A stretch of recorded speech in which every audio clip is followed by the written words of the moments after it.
काय आहे? बोलायचं पण नाही का तुला? नाही बोलायचं. कसा आहेस तू? अगं दिसत नाही का? बरा आहे मी. आणि तू कधी आला कोल्हापूरवरनं?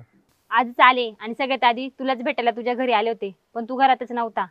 आत्यांना विचारलं तर आत्या बोलल्या चोच्याच्या घरी गेलाय म्हणून इकडे आले. बरं भेटली ना आता? सर जाऊ दे मला. अरे वैभव, असं किती दिवस इग्नोर करणार आहेस तू मला? माझं खूप प्रेम आहे तुझ्यावर. ए तुला एकदा सांगितलेलं कळतंय ना? मला अजिबात आवडत नाही तू. माझं फक्त स्वप्नावरती प्रेम आहे. असं काय रे त्या स्वप्नात जे माझ्यात नाही?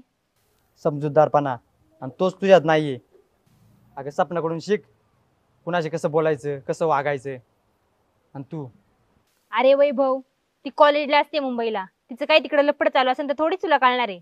ए छाया, काय पण बोलू नका. माझा स्वप्नावरती पूर्ण विश्वास आहे. ती मला कधीच धोका नाही देणार. चल एक. वैभव, मी तुला लय सुखात ठेवीन. तू फक्त एकदा मला हो बोल.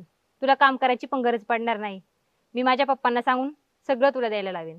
अगं हाच तुझा स्वभाव ना मला अजिबात आवडत नाही. काय ग नुसता बापाच्या पैशाचा माल दाखवत असते. तुझा भाऊ आणि तू एकाच माळ्याचे मणी आहेत. ए वैभ्या, ऐकून घेते म्हणून काय पण बोलायचं नाही, कळलं ना? ए नसेल ऐकायचं ना, चल निघ.